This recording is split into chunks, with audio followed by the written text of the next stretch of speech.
ಸಂಸತ್ತಿನ ಬಜೆಟ್ ಅಧಿವೇಶನಕ್ಕೂ ಮುನ್ನ ನಡೆದಂತಹ ಸರ್ವಪಕ್ಷ ಸಭೆಯಲ್ಲಿ ವಿರೋಧ ಪಕ್ಷಗಳು ಯುಪಿಎ ಯುಗದ ಮನ್ರೇಗಾ ಪುನಃಸ್ಥಾಪನೆಗೆ ಮತದಾರರ ಪಟ್ಟಿಯ ವಿಶೇಷ ಸಮಗ್ರ ಪರಿಷ್ಕರಣೆ, ಭಾರತದ ವಿದೇಶಾಂಗ ನೀತಿ ಮತ್ತು ಹೊಸ ಯುಜಿಸಿ ಮಾರ್ಗಸೂಚಿಗಳು ಸೇರಿದಂತೆ ಹಲವಾರು ವಿಷಯಗಳ ಕುರಿತು ರಚನಾತ್ಮಕ ಚರ್ಚೆಗೆ ಆಗ್ರಹಿಸಿದ್ವು.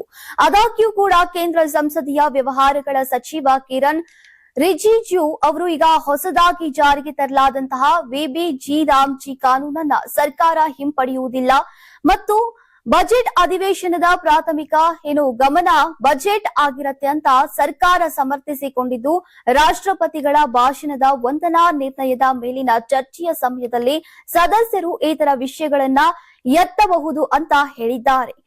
ರಕ್ಷಣಾ ಸಚಿವ ರಾಜನಾಥ್ ಸಿಂಗ್ ಅಧ್ಯಕ್ಷತೆಯಲ್ಲಿ ನಡೆದಂತಹ ಸಭೆಯಲ್ಲಿ ಜೆಪಿ ನಡ್ಡಾ ಮತ್ತು ಸಂಸದೀಯ ವ್ಯವಹಾರಗಳ ಸಚಿವ ಕಿರಣ್ ಅವರು ಸೇರಿದಂತೆ ಹಲವಾರು ಹಿರಿಯ ಸಚಿವರು, ಲೋಕಸಭೆ ಮತ್ತು ರಾಜ್ಯಸಭೆಯ ವಿವಿಧ ರಾಜಕೀಯ ಪಕ್ಷಗಳ ಸದನ ನಾಯಕರು ಭಾಗವಹಿಸಿದ್ರು. ನಂತರ ಮಾಧ್ಯಮಗಳೊಂದಿಗೆ ಮಾತನಾಡಿದಂತಹ ರಿಜಿಜು, ಸಂಸದೀಯ ನಿಯಮಗಳ ಪ್ರಕಾರ ಬಜೆಟ್ ಅಧಿವೇಶನದ ಸಮಯದಲ್ಲಿ ಚರ್ಚೆಗಳು ಪ್ರಾಥಮಿಕವಾಗಿ ಬಜೆಟ್ ಬಗ್ಗೆ ಇರಬೇಕು. ವಿಶೇಷವಾಗಿ ಚುನಾವಣೆ ನಡೆಯಲಿರುವಂತಹ ರಾಜ್ಯಗಳ ಎಸ್ಐಆರ್ ಕುರಿತು ವಿವರವಾದ ಚರ್ಚೆಗೆ ಒತ್ತಾಯಿಸಿದ್ರು. ಎರಡು ಸದನಗಳಲ್ಲಿ ಚುನಾವಣಾ ಸುಧಾರಣೆಗಳ ಕುರಿತು ಈಗಾಗಲೇ ವ್ಯಾಪಕ ಚರ್ಚಿಸಲಾಗಿದೆ ಅಂತ ಹೇಳಿದ್ದಾರೆ.